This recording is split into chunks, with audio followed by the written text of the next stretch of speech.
Bonjour et merci de nous retrouver pour La Foi prise au mot, votre rendez-vous de formation et de réflexion. Cette semaine, je vous propose de parler du doute. Le doute, c'est en apparence le pire ennemi de la foi, ce qui amorce sa destruction. Mais en même temps, une foi pleine de certitude est-elle vraiment la foi? N'est-elle pas le meilleur moyen de s'enfermer dans des idées trop humaines et fort éloignées de la vraie foi? Et ne dit-on pas que les grands saints ont connu la nuit du doute? Il faut donc penser à un mauvais doute qui fait perdre la foi et un bon doute qui la nourrit. Mais comment les distinguer? Pour répondre à ces questions passionnantes, trois invités. Laurence de Villers, bonjour. Bonjour. Vous êtes professeur à l'Institut catholique de Paris et vous êtes également professeur au Centre Sèvres. Et j'ai oublié de le dire, vous êtes philosophe. Camille Riquier, bonjour. Bonjour. Vous aussi, vous êtes philosophe, vous êtes vice-doyen de la faculté de philosophie de l'Institut catholique de Paris et vous êtes membre de la revue Esprit. Et Michel Boyancé, bonjour. Bonjour. Vous êtes le doyen, alors là on a le vice-doyen, le doyen, enfin c'est, de l'IPC, la faculté libre de psychologie et de philosophie, et vous aussi, vous êtes philosophe. Alors j'ai commencé avec, dans mon lancement, à parler d'un mauvais doute, d'un bon doute. J'aimerais d'abord qu'on commence par un premier point, ce qui paraît être le plus évident, le doute c'est mal. Est-ce que le doute c'est destructeur? Est-ce qu'il y a un mauvais doute? Le doute destructeur, je dirais que c'est sa fonction. S'il ne détruit pas, ça veut dire c'est comme un mauvais ami. Il laisse passer des choses qui seraient, qui pourraient contaminer ce qui est vrai. En fait, le doute permet de distinguer le vrai du faux. Donc, s'il n'est pas destructeur, il laisse passer du faux ou du probable qui se fait passer pour du vrai. Donc, il faut qu'il soit destructeur. Mais est-ce qu'il y a un doute radicalement destructeur, enfin, le doute qui finalement détruit la foi Alors, à mon avis, il faut aussi distinguer, nous verrons sur le plan philosophique ou théologique, il y a aussi des aspects psychologiques. La psychologie s'intéresse en fait beaucoup aujourd'hui au doute. Et alors, pour répondre à votre question, il peut y avoir un doute destructeur, dans le sens où, par exemple, je doute tellement de moi, de tout le monde, des autres, que je ne peux plus avancer. On est presque là dans des problèmes psychiques. Ça veut dire que le doute est redoutable. C'est-à-dire que, on verra bien sûr dans l'émission, il fait partie sans doute de la vie humaine, on verra sans doute, mais en même temps, il peut détruire quelqu'un. Et restaurer aussi quelqu'un dans sa psychologie profonde, c'est lui redonner confiance en lui-même. Donc on aura, je pense, ce lien entre le doute et la confiance qui fait partie du doute. Camille Riquier, vous êtes d'accord? Et est-ce que le doute c'est mal? Je pense que le doute n'est pas mal en soi, mais il peut le devenir, surtout quand il est insidieux, c'est-à-dire quand il n'est pas assez fort pour être examiné en tant que tel. Donc oui, un doute faible, même lorsque l'autre doute pour nous, s'insinue en nous et peut, en un sens ici, corroder la foi. Mais j'aurais tendance à dire que voilà, c'est dans le risque d'un doute, et probablement que c'est celui dont on a subi les plus effroyables effets, c'est au XXIe siècle, voilà, d'un doute insidieux, qui a conduit non pas aujourd'hui à l'athéisme, mais ce qu'on appelle très volontiers l'agnosticisme. Oui. Voilà. C'est-à-dire que c'est un doute qui nous a corrodés, mais l'air de rien. Oui. De sorte à la fin, eh bien, on ne croit plus en Dieu, mais faute peut-être aussi, on verra ça, de douter vraiment aussi. Ouais. Ouais, je pense Vous que le êtes doute d'accord? est dangereux quand il n'est pas fort. Voilà. C'est quand il... Alors, je vais introduire un nouveau terme, mais quand il confine au relativisme en réalité, au tous vaut, alors que le propre du doute n'est absolument pas de soutenir la thèse que tout se vaut. C'est l'inverse. C'est parce que tout ne se vaut pas que je doute et que je cherche... bon, peut-être que je parle en cartésienne là, mais que je cherche au-delà du doute la certitude. C'est intéressant ce que vous dites parce que, en fait, vous parlez comme les pères de l'Église. C'est-à-dire que non, mais le grand, vous savez... Ou alors Descartes est le énième père de l'Église. Alors ça, on en parlera. Non, mais c'est ce vieux thème de l'ascédie, c'est-à-dire le moine qui, à un moment, comme vous dites, n'a pas le grand doute métaphysique en se disant est-ce que Dieu existe, mais qui a du mal à se lever le matin. C'est ça, chez Evra, il dit voilà. l'ascédie, donc cette maladie du démon de midi, en réalité, de 10h à 14h, je crois. Voilà, c'est là où il faut se méfier. De 10h à 14h. Il faut se méfier de soi parce que précisément, on est dans un doute mou. d'une certaine façon. Ce doute, le je doute dis de de la mémoire, sieste. voilà, où Évarque dit on en veut à ses frères, mais on ne sait pas exactement pourquoi. C'est un doute qui n'a pas d'objet. Voilà. Le doute dangereux, c'est un doute qui s'attache à tout et à rien en particulier. Donc c'est celui de l'acédie. Vous êtes d'accord, Michel Boyancé? Oui, tout à fait, en sachant qu'il faut éviter de prendre la question du doute de manière binaire, c'est-à-dire je doute de tout, tout le temps. Alors Oui. d'abord, on peut dire, si on doute de tout, tout le temps, c'est qu'on a une certitude, c'est qu'il faut douter de tout, tout le temps. Oui. Donc il y a une contradiction dans la binarité. C'est pour ça qu'il faut toujours rattacher le doute à autre chose que lui-même. Alors, par exemple, les Grecs avaient bien compris que le doute, c'est le sens du problème. Le probléma en grec, c'est un nœud à défaire. Donc, je doute parce que je n'ai pas la réponse. Donc, quel lien entre le doute et la question? Je n'ai pas la réponse, je doute, mais je doute parce qu'il y a un problème à dénouer. Il n'y a pas rien. Le doute radical, on peut dire nihiliste au sens philosophique et psychologique, c'est qu'il n'y a plus rien. Donc je me désespère, et là c'est dramatique, à la fois philosophiquement et à la fois psychologiquement. Donc le doute s'accompagne toujours d'autre chose que lui-même, et c'est ça, à mon avis, une des réponses possibles à la question du doute. Je reviens à votre idée de la civilisation du doute, enfin, ou du relativisme, vous avez dit. Vous avez l'impression que c'est le cas, que la philosophie du XXe siècle, ou peut-être même pas la philosophie, c'est-à-dire des gens qui, en réalité, ne réfléchissent pas vraiment, ont introduit cette sorte de à quoi bon, de doute mou. Oui, je pense que chaque siècle, c'est ce que disait Frédéric Roux, qui avait été cité par Lucien Febvre, a sa forme de doute et de foi. Il y a une manière de douter et une manière de croire, mais en un sens qui sont articulés l'un à l'autre.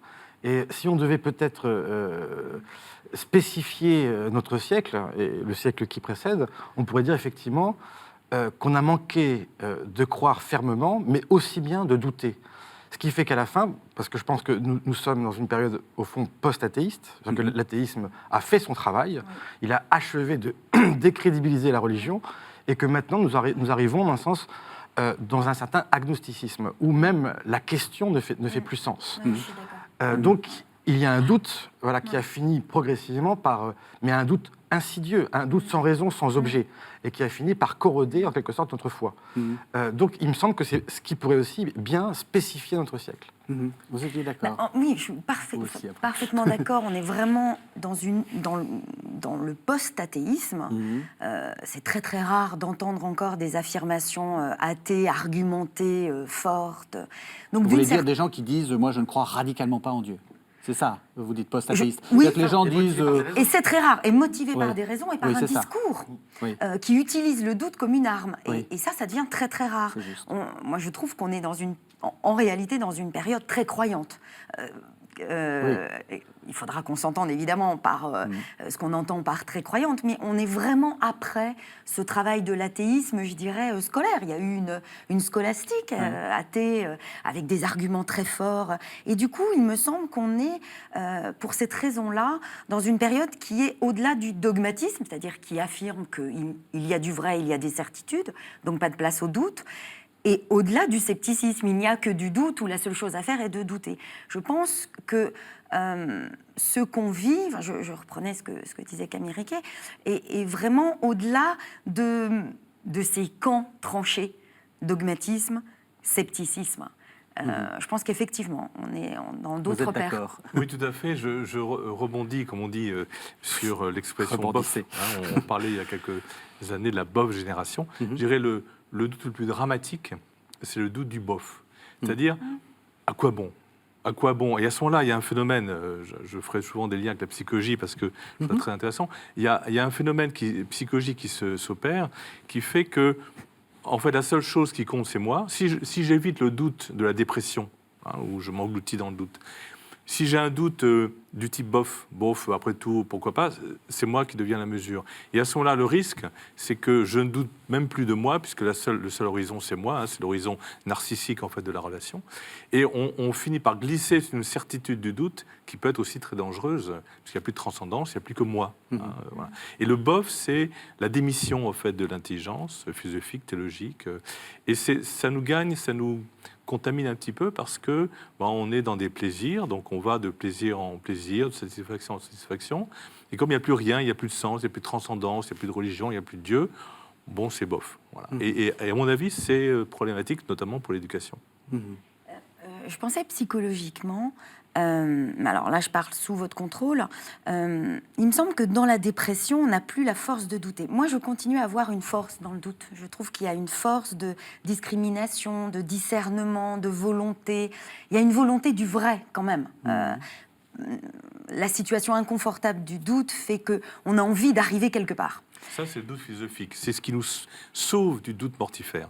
La philosophie est quand même, en ce sens-là, une guérison du mauvais doute. Ah oui, elle est du côté de la vie, une et du côté de activité de l'affirmation. l'intelligence. Voilà, Ah oui. il y a vraiment le désir d'aller au-delà du doute, en Oui. fait. Mais je trouve que peut-être qu'il y a une forme de doute psychologique que j'appellerais l'humilité. Et je trouve que c'est une vertu, en tout cas une qualité qu'on perd, parce qu'on a l'impression, quand on est plongé dans une psychologie binaire, c'est soit on manque de confiance en soi, soit il faut de la confiance en soi. Enfin, estime de soi, confiance en soi, comme s'il n'y avait plus cette catégorie quand même de l'humilité, qui fait que je ne suis ni dans la confiance totale, ni dans la défiance ou ce que vous appelez le doute mortifère de la dépression. Je suis dans l'humilité. Moi, je plaide pour une forme psychologique du doute qui soit celle de l'humilité. Et qui soit celle aussi philosophiquement de l'étonnement. Les anciens avaient compris que le doute, paradoxalement, c'est de s'étonner de ce que les choses sont ce qu'elles sont, de ce que la nature est ce qu'elle est, le paysage est ce qu'il est, de ce que l'autre est ce qu'il est. Et quand je m'étonne, je sors de moi. Et à ce moment-là, je crois le doute fécond. Je regarde. Je regarde, j'entends. Et je m'interroge. Et là, à mon avis, c'est ce que vous disiez, c'est que le doute peut être fécond. Sinon, effectivement, il est un repli sur soi et il est dangereux. Alors, je vais vous proposer un texte qui va nous introduire à un autre concept, qui va être le concept d'endurance. C'est dans l'Épître aux Hébreux, c'est le chapitre 10, les versets 35 à 39, et je vais vous demander ce que vous pensez de ce texte. Donc on écoute l'Épître aux Hébreux. Ne perdez pas votre assurance. Elle obtient une grande récompense. C'est d'endurance, en effet, que vous avez besoin pour accomplir la volonté de Dieu et obtenir ainsi la réalisation de la promesse. Car encore si peu de temps, et celui qui vient sera là. Il ne tardera pas. Mon juste par la foi vivra, mais s'il fait défection, mon âme ne trouve plus de satisfaction en lui. Nous ne sommes pas hommes à faire défection pour notre perte, mais hommes de foi, pour le salut de nos âmes. Voilà, ce que je trouve intéressant dans ce texte, c'est que on sent qu'il est adressé à une communauté qui est en train un peu de perdre la foi ou de se ramollir, et au lieu de proposer la certitude, il propose l'endurance. La fermeté. Est-ce que ça vous... Ou la persévérance, voilà. Est-ce que le contraire du doute, c'est l'incroyance, ou est-ce que le contraire du doute, c'est la croyance, pardon, c'est la fermeté ou quelque chose de l'ordre, oui, de l'endurance? Oui, alors, si ce devrait être la fermeté, mais j'aurais tendance à dire que face éventuellement à cet agnosticisme dont on parlait, à ce doute bof, ce doute mou qui est autour de nous, je ne suis pas sûr aussi que cela ne vienne en quelque sorte corroder aussi la fermeté du croyant, qui est aussi dans une société avec les autres, sécularisée, etc. Ouais. Et que, d'une certaine manière, cela ne rejaillisse sur la foi du croyant lui-même, sur sa fermeté, justement. Parce qu'il y a une forme de croyance aussi qui... pas qui doute, mais qui, en quelque sorte, en deçà de lui-même. Vous savez qu'on peut dire croire de deux façons. Je crois qu'il pleut, je n'en suis pas sûr, je doute. Et je crois en Dieu, et là, qui exprime la fermeté. Donc ici, il y a aussi, comme le doute dont on parlait, une foi forte et une foi faible. Et qu'aujourd'hui, il y a beaucoup de croyants qui le sont, mais à demi. Moi, je pense à ce philosophe italien, Gianni Vattimo, qui a écrit un livre qui s'appelle, qui est traduit, qui dit « Espérer croire », mais qui initialement dit « Credere di credere ». Je crois que je crois. C'est-à-dire que je crois, j'aimerais croire fermement, mais je n'en suis pas sûr. Je crois que je crois. En mélangeant précisément le sens faible et le sens fort.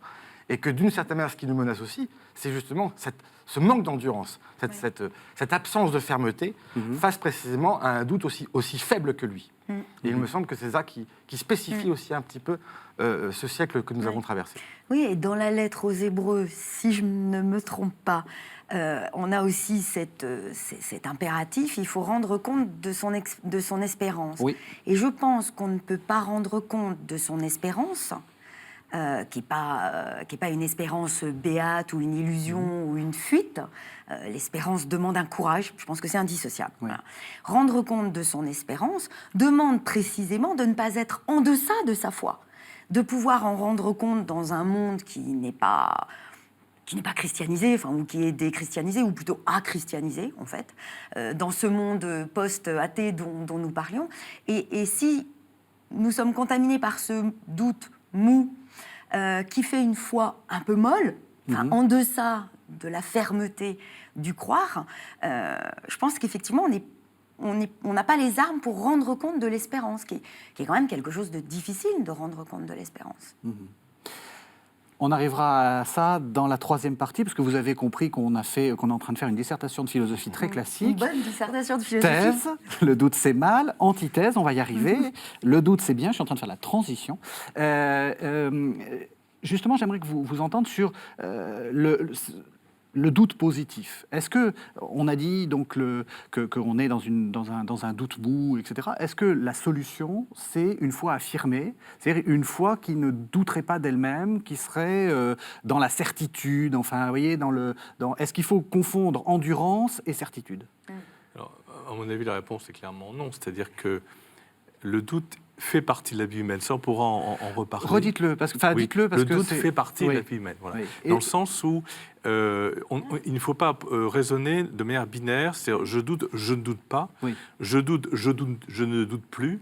Ou alors le doute est son absence. Il n'y a jamais d'absence de doute. Et quand la lettre aux Hébreux parle de l'endurance, de l'espérance, de la persévérance, ça s'accompagne d'un doute. C'est-à-dire, j'espère, mais je sais que je ne suis pas parfait, je sais que je ne sais pas tout, je sais que les choses ne vont pas aller comme je le souhaite, j'espère en Dieu, et mon doute est en permanence. Donc il faut, à mon avis, penser une cohabitation permanente entre le doute et la certitude, et une foi qui s'affirme dans la certitude, à mon avis, rate un peu son objet. Déjà parce que je ne suis pas propriétaire de ma foi. Enfin, une foi qui ne laisserait pas place au doute serait, peut-être que je vais aller trop loin, mais serait une foi qui ne laisse pas davantage de place à la grâce, c'est-à-dire de quelque chose qui, dans la foi, qui est en fait l'essentiel, ne viendra pas de moi. Si je ne laisse pas place à ce doute qui fait que je ne suis pas le gardien du temple, en fait, c'est ça. Ce doute salutaire, c'est de considérer la foi comme n'étant pas une question de valeur. Les valeurs dépendent de moi qui les affirme. Les valeurs ne sont des valeurs que parce que je les valorise. La foi n'est pas du tout une question de valeur. La foi n'a pas besoin de moi, d'une certaine façon, pour être la foi. Donc ça doit me rendre humble, je le disais, et ça doit laisser place à un doute salutaire. Je ne suis pas le gardien du temple. Le temple se garde lui-même, il n'a pas besoin de moi. Et en même temps, pardon, dans les Écritures, dans l'Évangile, il y a ce paradoxe, parce que là, on est en train de manier des paradoxes, et la foi est toujours paradoxale. Il y a cette certitude qui ne doute pas que Dieu nous aime. C'est-à-dire, s'il y a quelque chose vis-à-vis duquel on ne peut pas douter, c'est l'amour de Dieu. Mais en dehors de ça, tout peut être douteux. Même voilà. les dogmes. Alors, les dogmes, c'est le paradoxe de l'Église catholique, puisqu'on est dans le cadre d'une chaîne catholique. Oui. Or, le catholicisme dit qu'il y a des vérités. Oui. Et là, peut-être c'est un sujet à aborder, c'est-à-dire que les vérités de foi sont des vérités vis-à-vis desquelles, en théorie, dans le catéchisme, on ne doit pas douter. On Donc, l'abordera paradoxe. bien après. Vous voulez dire quelque chose, Mériquier? Oui. C'est que la solution, effectivement, ce ne serait pas, face à une foi un peu corrodée et un doute mou, de se raffermir contre tout par une foi fanatique, par une foi désespérément fanatique, qui rejetterait tout doute. Oui, qui serait réactive. Et qui serait réactive. Une sorte de complexe obsidional, on se ferme dans Et on une... dirait non à tout. Voilà, exactement, dans une crispation identitaire, parce que c'est évidemment une foi qui divise, et c'est cela dont on ne veut plus. C'est-à-dire une foi fanatique qui diviserait les uns et les autres. Donc il est évident que, quand bien même il faut penser une foi forte, il faut l'articuler, évidemment, à un doute qui probablement d'ailleurs lui est intrinsèque. Vous voyez que c'est des questions, alors j'y rentrerai pas plus avant, mais qui se posent entre théologiens. Vous prenez Karl Barth qui veut, en un sens, une foi qui soit exempt de tout doute. Et puis face à lui, il y a eu Paul Tillich, Dynamique de la foi, le principe protestant, qui considère au contraire que le doute est fait partie intégrante de la foi pour lui donner son dynamisme. Puisque sans le doute, en quelque sorte, la foi devient statique, figée, et elle devient un fait religieux. dogmatique. d'une Elle certaine devient façon. fait religieux. Un fait religieux, c'est-à-dire quelque chose de mort, qui ne bouge plus. Et pour revenir à la question du dogme, donc le dogme n'est pas une valeur. On ne peut pas le renverser. Il n'a pas besoin de moi pour valoir, survivre, en oui. fait. Mais j'entends très souvent cette idée que le catholicisme ne pense pas, en fait, comme la science. Vous savez, Heidegger disait « la science ne pense pas ». Et j'ai l'impression que très souvent, on s'imagine que le catholicisme, en tout cas la foi, ne pense pas. Mais ce que nous venons, nous, de mettre au jour, me semble-t-il, c'est cette idée que la foi pense. Et penser, c'est faire l'épreuve du doute, parce que je ne sais pas ce que je vais dire après ce moment où j'avance mon raisonnement, mon argumentation. Et même si la foi catholique parle de vérité dogmatique, elle n'a cessé de penser, de réfléchir, de méditer sur ces affirmations, ces contenus de pensée. Et poser des dogmes ne veut pas dire qu'on ne pense pas. D'ailleurs, l'histoire même de l'Église, c'est l'histoire des doutes. Les batailles acharnées dans les conciles au long de l'histoire, jusqu'à une date récente d'ailleurs, les discussions entre théologiens, philosophes. Et puis à un moment donné, l'Église, on peut discuter sur le rôle de l'Église catholique dans son institution. L'Église achève le débat en disant, voilà, il est de foi que, le credo, les dogmes. Bon. Mais effectivement, c'est au terme d'un énorme travail intellectuel, mystique, spirituel, de doute intérieur personnel, de doute intellectuel, qui fait que le doute est en permanence. Et même d'ailleurs, que si j'adhère à une vérité de foi qui m'est donnée, comme la Trinité, Dieu un en trois personnes, je peux douter de savoir si je comprends bien ce que ça veut dire. Donc, on est quand même dans un doute permanent. Alors, il ne faut pas tout réduire au doute, mais il ne faut pas non plus sortir le doute de la foi, parce qu'effectivement, après, psychologiquement, l'être humain a besoin de certitude. Oui, oui. Et c'est dangereux aussi. Précisez ça, parce que vous avez deux fois dit que ça faisait partie de la constitution de l'être humain de douter. Vous voulez dire que dans la psychologie humaine, dans la psyché humaine, il est important que... Alors, dans la psyché humaine, c'est intéressant parce qu'aujourd'hui, en psychologie cognitive, on fait des travaux d'observation assez fins, et on s'aperçoit, aussi bien philosophiquement que psychologiquement, que l'être humain est à la fois celui qui doute et celui qui a besoin de certitude. Ouais. L'enfant, le tout petit enfant, a besoin de certitude. Ça, c'est clair, notamment première certitude, que ses parents l'aiment. Ouais. Et la certitude, d'ailleurs, c'est une vieille tradition philosophique, le sens de la certitude, on dit que c'est le sens du toucher. C'est-à-dire qu'on est certain quand on touche. Thomas dans l'Évangile, bien sûr, touche, bon, mais mets tes mains dans les plaies. Et donc, à la fois, on a ce jeu subtil intérieur, spirituel, mystique et psychologique, entre le besoin de certitude et en même temps la nécessité du doute, la nécessité de douter, mais sans non plus ne rien avoir de certain. Et c'est ce jeu-là intérieur qui est très intéressant. Et la psychologie, effectivement, dans les phénomènes de fanatisme ou de radicalisation, comme on dit maintenant, ou une expression que je préfère d'extrémisme violent, c'est qu'à un moment donné, on prend ce qu'on croit comme une pure certitude sans aucun doute. Et là, ça devient effectivement dangereux pour soi et pour les autres. On le voit aujourd'hui. Alors moi, quand on m'a appris la philosophie, quand j'étais en terminale, on m'a raconté une histoire qui devait être une sorte de reconstruction. Alors vous allez me dire si vous êtes d'accord avec moi. On m'a raconté l'histoire d'une sorte d'église qui, au Moyen-Âge, était pétrie de certitude. Et puis enfin, Descartes, le père des agnostiques, vient et reprend les choses en main, nous rend enfin adultes parce que nous mettons à douter. Et donc finalement, on serait un peu dans un univers cartésien et donc dans un univers qui est sain. Est-ce que vous êtes d'accord avec cette doxa? Est-ce que ça s'est passé comme ça? Vous êtes présentée comme cartésienne. Ouais. Cartésienne dans le sens où j'ai trouvé que... En gros, une mauvaise église et un gentil Descartes. Où j'ai affirmé que si le doute, plus le doute est fort, plus il est destructeur, plus il est positif. Voilà. Donc, bon, c'est vrai et c'est faux. C'est une image d'Épinal. D'abord, Descartes, père des agnostiques. Père des agnostiques. D'abord, père de personne. Enfin, ce qui caractérise Descartes, c'est personne avant moi et moi seul et moi seul. Enfin, il y a il y a quelque chose de solitaire parce que de révolutionnaire. Donc il est le père de personne, d'une certaine façon, Descartes.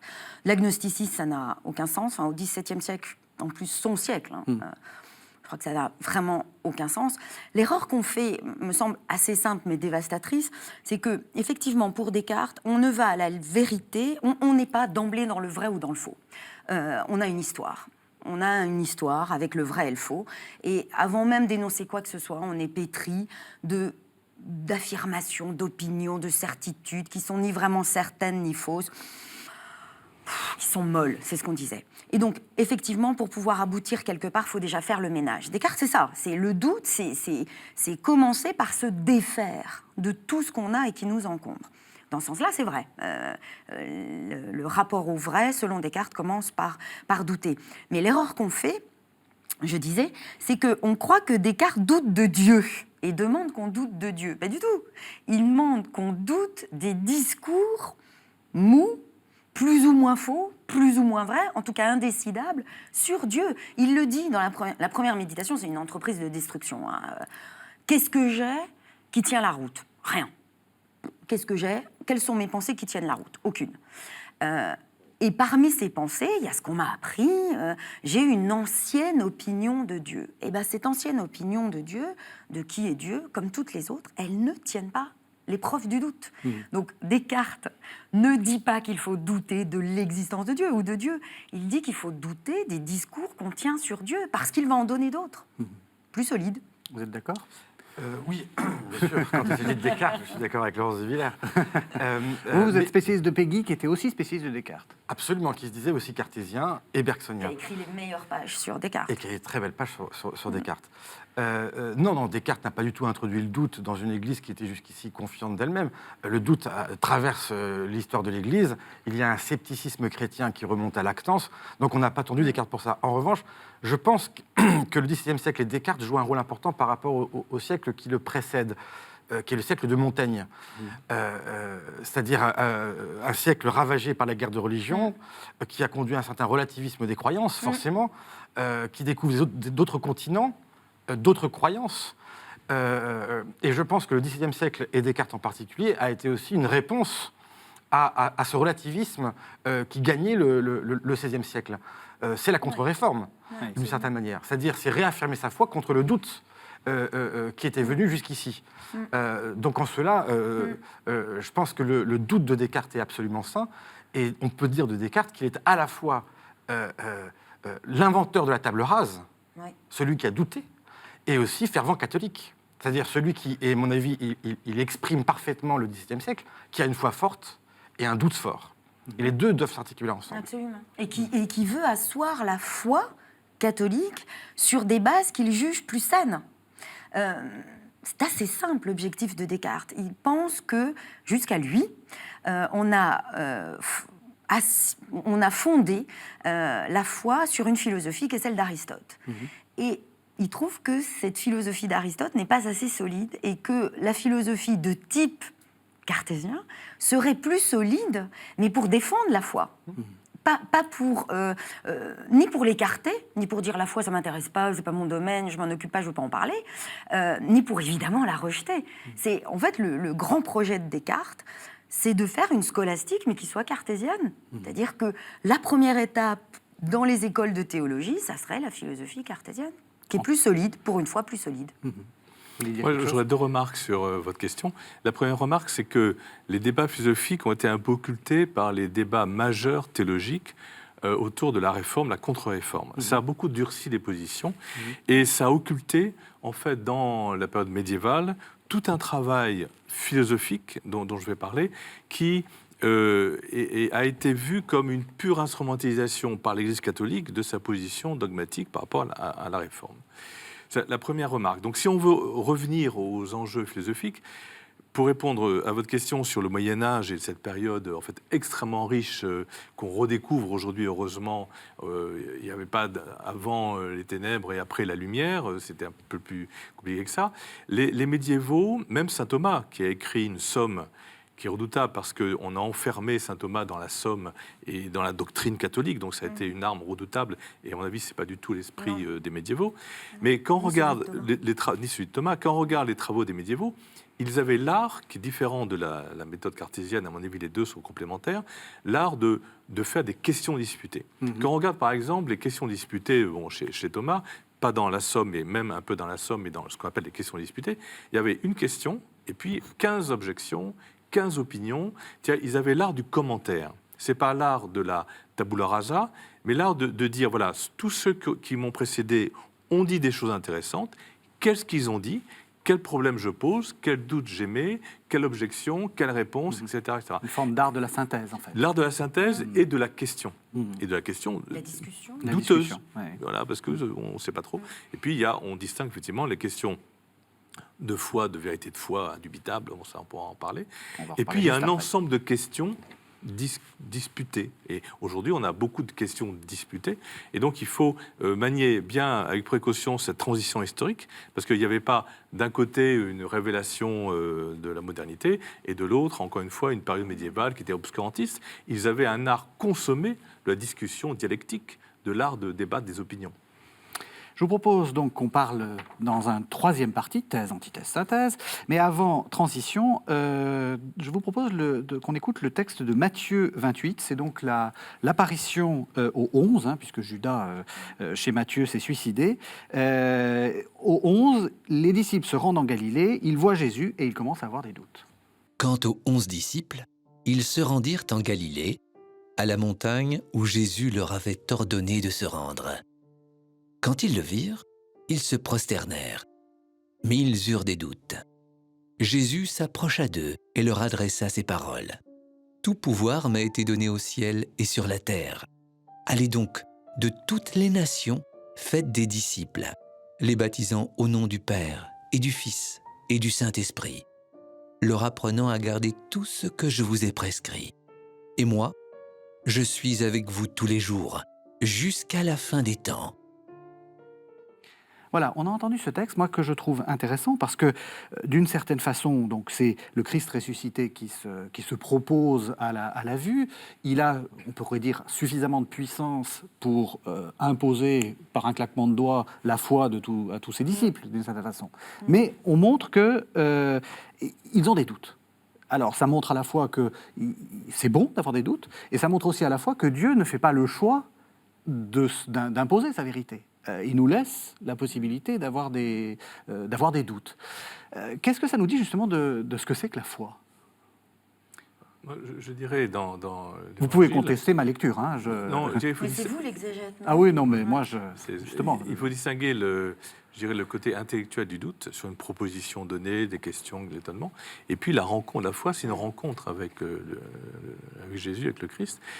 Et tout ce dont parle l'Évangile, ce n'est pas de doute intellectuel ou philosophique, c'est les doutes qui précèdent ou qui accompagnent une rencontre avec Jésus. Et là, on est dans un autre registre du doute. On est dans le registre de la relation personnelle, de l'intimité de notre conscience par rapport à l'autre, que ce soit nous ici, les uns vis-à-vis des autres, ou avec nos amis, nos proches, et avec le Christ. Et donc, c'est pas la même chose. C'est-à-dire, est-ce que tu crois en moi, non pas Dieu, parce que je suis Dieu, mais parce que je suis Jésus qui t'aime et que tu as rencontré. Et là, on est dans un autre registre du doute, qui est un doute beaucoup plus subtil, beaucoup plus paradoxal, où je peux douter de celui que j'aime ou qui m'aime de manière un peu mystérieuse. Et là, la rencontre avec le Christ, c'est une rencontre à la fois très forte, très certaine, et en même temps, il y a beaucoup de doutes. Le doute de l'amour, en quelque sorte. Tenons-nous bien, c'est le Christ ressuscité qui apparaît. Oui, c'est pas mal. C'est le cœur de la foi, déjà. Enfin, si nous ne croyons pas à la résurrection, notre foi est vaine. Donc, vous parlez comme ça, même, il en va de la foi. Si on ne croit pas que Jésus-Christ est là, devant nous, en chair et en os, ressuscité, la foi n'existe pas, elle est vaine. Donc, c'est une rencontre, mais qui n'arrive quand même pas tous les jours. Et là, pour le coup, je repense à ce que disait Camille Riquet, ce dont on a parlé, ce doute un peu mou qui fait une foi en deçà d'elle-même. Je pense que sur la résurrection, c'est vraiment là que ça se joue. C'est-à-dire que si notre foi ne va pas jusqu'à affirmer de façon consubstantielle au doute, hein, c'est-à-dire en pensant, en réfléchissant à ce qu'on dit, que oui, je crois que le Christ est ressuscité, je crois qu'elle ne vaut pas grand-chose. C'est-à-dire que... Donc vous maintenez l'idée qu'il y a quand même des choses indubitables. Il y a des choses qui sont... vous êtes en face du Christ ressuscité, vous n'allez pas lui dire... Je sais pas... C'est ce qu'ils font. Ils font ça. C'est ce qu'ils font tout le temps. Je sais pas trop, en fait. Ils disent... Attendez. Et je veux toucher. Mais il y a plusieurs choses. Et puis est-ce que tu es vraiment le jardinier? Ils sont les apôtres et ils nous ont laissé les évangiles. Ils Oui. nous racontent ça. C'est-à-dire que notre doute emboîte un premier doute. Oui. Non, mais c'est important. Enfin, Oui. on n'a pas à tout refaire à chaque fois. Oui. Notre doute emboîte leur premier doute et ils nous le racontent. Oui. Ça fait une petite différence. Je disais, avoir le Christ en face de soi, effectivement, les apôtres, les premiers, se disent qu'est-ce que c'est? Est-ce que c'est pas un fantôme? Enfin bon, est-ce que c'est vraiment le Christ? Et ils nous donnent ce témoignage. Nous avons, 2000 ans plus tard, une Église qui tient ferme ce message des apôtres, le témoignage des apôtres, toute l'histoire des conciles, les querelles. Oui, par exemple, ne prenons que le concile de Trente, il a fallu un siècle à peu près Pour se mettre comprendre d'accord, ce qu'il faisait. Et puis bon, on a tout ça. Je trouve qu'il y a une forme de table rase dans l'attitude du chrétien qui peut être appauvrissante. On n'est pas tout seul, on recommence pas tout, même si effectivement, il faut à chaque fois que je réaffirme ma foi dans le Christ ressuscité. Donc ça, je trouve que c'est un premier point. C'est l'hésitation que je trouve opposée au doute. Le doute, c'est les questions saines, courageuses, qui demandent de prendre la mesure de ce que j'ai en face de moi. En face de moi, j'ai le Christ ressuscité, et il me demande de prendre la mesure de ça. Donc c'est de l'ordre de la relation. C'est de l'ordre de la relation, du courage, de l'humilité, de la rencontre, effectivement, de la grâce et de la raison. Mais l'hésitation, est-ce que je vais jusque-là? Est-ce que vraiment la résurrection? Puis quand même, est-ce que c'est pas fou? Oui, c'est fou. Ouais. Mais, vous voyez, je fais une différence entre l'hésitation, c'est ce que disait Camille Riquet, qui est en deçà de la foi, c'est « je sais pas trop, enfin, est-ce que vraiment le Christ est ressuscité ?» Et puis, le doute, l'interrogation qui fait « qu'est-ce que ça veut dire le Christ ressuscité ?» C'est avoir le courage de prendre la mesure de quelque chose qui me dépasse. Je trouve ça fondamentalement différent. Hésiter et avoir le courage d'affirmer la foi en la résurrection, c'est différent. Camille Riquet, on s'est beaucoup adressé à vous, en disant comme disait Camille Riquet. Alors que dit bien Camille sûr. Riquet? Je n'ai même plus à parler, du coup. Non, de toute façon, depuis le début, le doute dont il s'agit, il n'est jamais seulement intellectuel. Évidemment, c'est d'abord et avant tout un doute existentiel. Quand il s'agit d'un objet qui nous concerne autant que la résurrection, oui. que la résurrection, ça Oui. ne peut être qu'existentiel. Et ça s'effraie pas effectivement que les apôtres eux-mêmes ont douté de la résurrection, mais même avant, je veux dire, le Christ a été délaissé, même par Pierre. Oui. Je veux dire que peut-être n'espérons pas faire mieux que les premiers chrétiens, que Pierre lui-même qui a quand même fondé l'Église.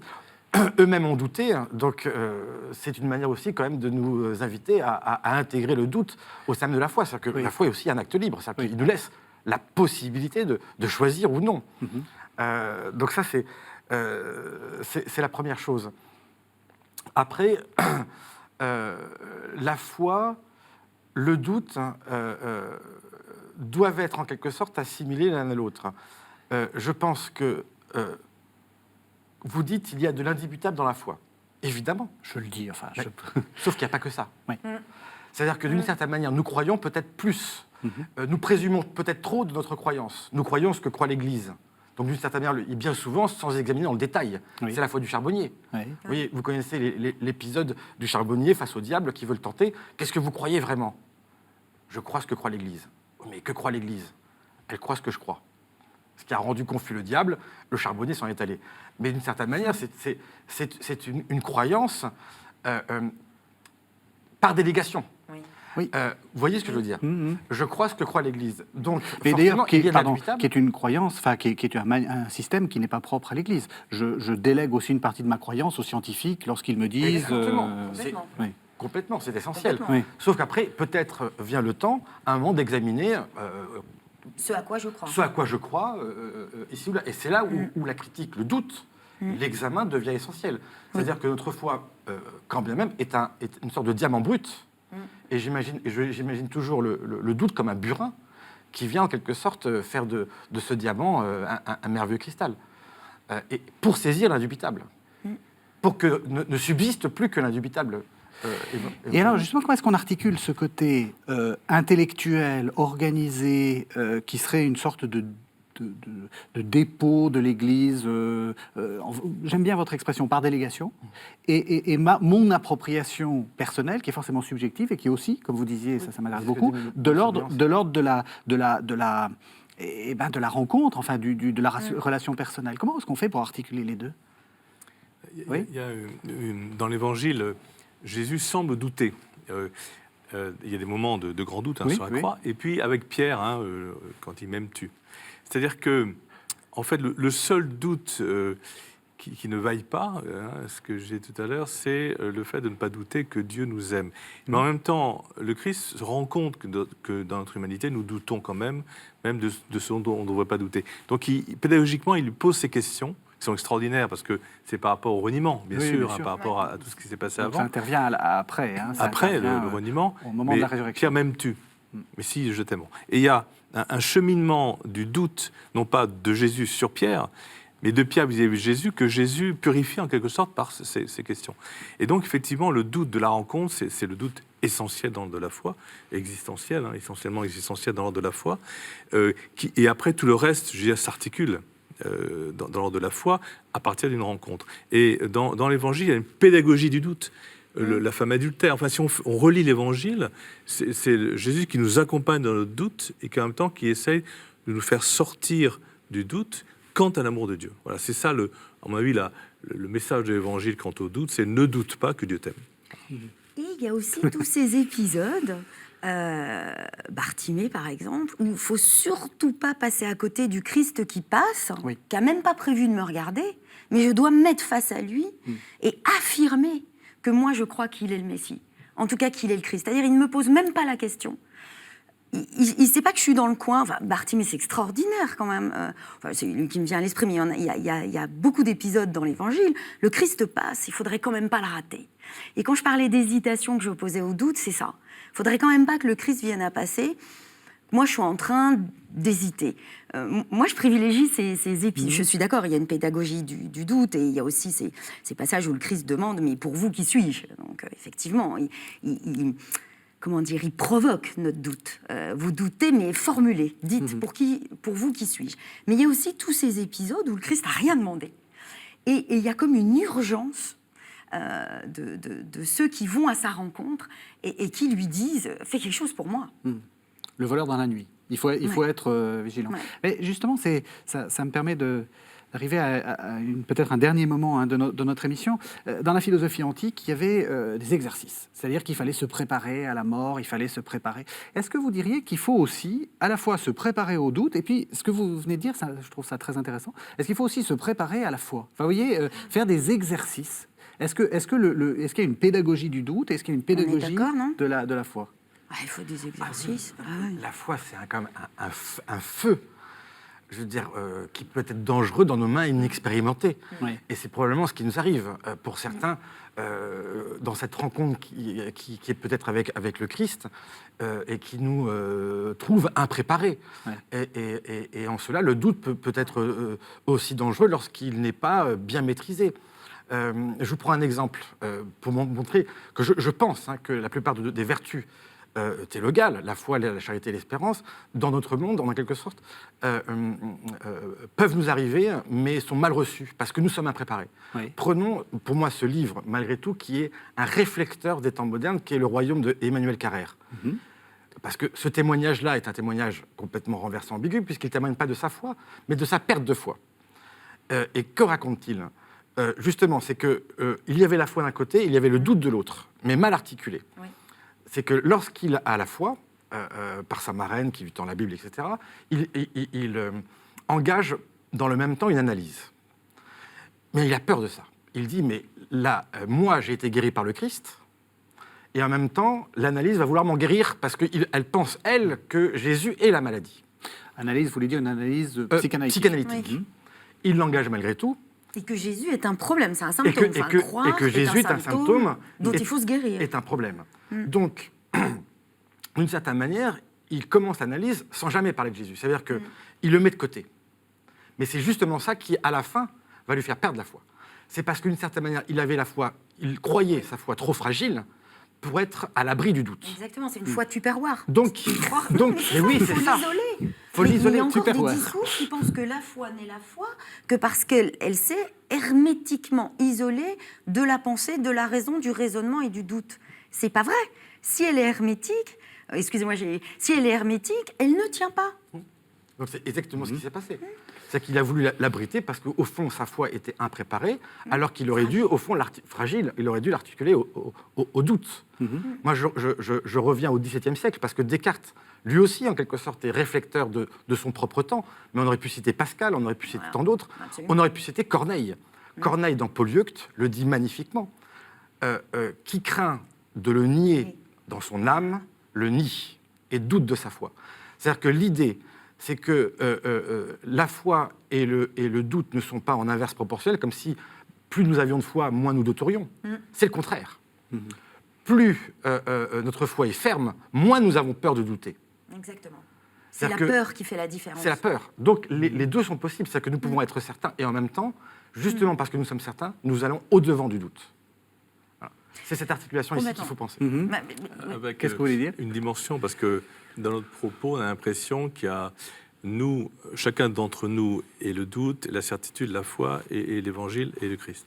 En fait, la résolution aussi du doute, c'est par la communauté. C'est-à-dire les croyants, dès les actes des apôtres, les disciples, il y a une communauté. Et quand dans la communauté, l'un doute, l'autre peut éclairer. Enfin, nous ne sommes pas seuls, voilà. Et d'ailleurs, c'est le dicton malheur à l'homme seul ou la femme seule. Enfin bon, mais c'est malheur à la solitude. Et nous sommes dans la postmodernité. Peut-être, on voit bien le solipsisme. Enfin, nous sommes un petit peu désespérés parce qu'on est tout seul devant l'existence. En fait, le message de l'Évangile, c'est que tous ces doutes qui nous traversent sont des doutes qui peuvent être apaisés par la communauté. Et la communauté des croyants, ou la communauté sociale et politique, on est dans une période chargée sur ce plan-là, c'est quand même un bien pour chacun d'entre nous. Et ça permet justement de pacifier ces moments de doute.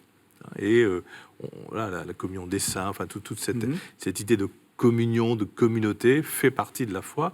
Et ça permet, je pense, de résoudre aussi une bonne partie des questions. Je pense à un autre niveau, parce que vous citiez le XVIIe siècle, bien sûr. Il y a cette foi que j'ai appelée peut-être maladroitement tupperware, c'est-à-dire cette foi qui pense qu'elle ne peut être... C'est hermétique. Bonne image médiatique. Qu'elle ne peut être... En tout cas, cette foi qui s'impermet, enfin, qui se met sous cellophane, qui pense qu'elle ne peut être que la foi, que si elle se referme et qu'elle ne fait pas l'épreuve du doute. C'est aussi une foi qui se vit comme ne pouvant pas faire l'épreuve de la culture dans laquelle elle est. Je m'explique. Au XVIIe siècle, siècle béni, on ne se posait pas la question de savoir si le christianisme faisait partie de la culture, s'il était à part, laïque, pas laïque. C'était un élément de la culture, comme la révolution scientifique, comme les nouvelles technologies, l'astronomie, les premières dissections, etc. C'était un élément, une production de la culture. Je pense qu'on a renforcé la position d'une foi hermétique, enfin qu'on pense devoir isoler, parce qu'on la considère comme ou à part dans la culture ou n'en faisant pas partie. Donc on a l'impression que dès qu'il s'agit de parler de la foi, on est d'abord dans un autre langage, avec d'autres pairs, c'est plus de la culture. Voilà, pour le dire vite, c'est comme si dès qu'on parlait de la foi, on n'était plus dans le domaine de la culture et qu'on ne puisse pas parler des œuvres de foi, des évangiles ou des grands théologiens ou des mystiques, de Fénelon, comme si on ne pouvait pas en parler comme d'autres œuvres de la culture. Je pense que ça participe de ce côté camp retranché où l'idée qu'ont parfois des croyants et qui partagent avec des non-croyants que la foi ne doit pas penser et donc qu'elle ne doit pas douter. Ce sera le mot de la fin. Je sens que vous en avez un à nous proposer, mais j'aimerais garder un peu de temps pour présenter vos différents livres, parce que je pense que nos téléspectateurs ont envie d'aller plus loin. Alors, on va commencer par vous, Laurence de Villers. Ça nous laisse un tout petit peu de temps pour expliquer votre livre, et chacun aura du temps. Vous nous avez apporté « Guérir la vie par la philosophie ». Alors ça, Qu'est-ce que vous avez tenté de faire C'est dans une ce des livre? plus anciennes définitions de la philosophie comme médecine. Mhm. En réalité, on a l'impression que la psychologie aurait le monopole de la guérison et du cœur. C'est pas le cas. Et alors, Depuis Socrate au moins. Et comment vous faites dans ce livre? Mais je prends nos mots, qui sont, je pense, universels, hélas. Nos mots MAUX. MAUX, nos drames, petits, grands, et j'analyse à la fois, je propose, que la philosophie a proposé, à la fois des diagnostics qui ratent, parce que le propre de la philosophie, puisque c'est une entreprise de doute, c'est qu'elle rate, et les remèdes quand ils ne ratent pas. Mais tous sont philosophiques. Camille Riquet, Philosophie de Peggy ou Les Mémoires d'un imbécile, c'est au PUF. Pardon, je ne l'ai pas dit, c'était aussi au PUF. Oui, d'ailleurs, c'est lui qui pourrait avoir le mot de la fin. Peggy, j'essaie de retracer son chemin qui le conduit vers la foi chrétienne. Voilà bien un chrétien inquiet, c'est-à-dire aussi empreint de doute. C'est ce qu'il disait à un de ses amis, Joseph Lotte, mais si vous croyez que les saints sont des messieurs très tranquilles, vous vous trompez. Ce sont des abîmes d'inquiétude. C'est la philosophie, au fond, qui ne cherche que la certitude, qui ne cherche que des assurances. Le chrétien, au contraire, loin de cette philosophie qui veut s'asseoir, qui cherche des assises, des fondements, au contraire, peut se risquer dans l'abîme. C'est l'inquiétude pascalienne aussi, c'est l'inquiétude de Peggy. Et puis Michel Boyancé, là, une question qui fait beaucoup douter. Hommes et femmes entre identité et différence, c'est aux presses universitaires de l'IPC. Voilà, c'est un ouvrage donc, qui fait suite à des cours que je donne depuis déjà assez longtemps sur la question du genre. Donc il y a deux intentions. D'abord, une première démarche, c'est vraiment de doute, effectivement. Qu'est-ce que l'homme, qu'est-ce que la femme? Vieux doute, je dirais, mais qui a aujourd'hui un aspect extrêmement important avec l'évolution des sciences humaines et sociales. Donc, premier enjeu de ce travail, c'est de réhabiliter la notion de genre. Voilà, il ne s'agit pas d'être pour ou contre le genre, il s'agit de savoir ce que ça veut dire. Et le genre nous interpelle et nous dit des choses très intéressantes sur l'identité de l'homme et de la femme.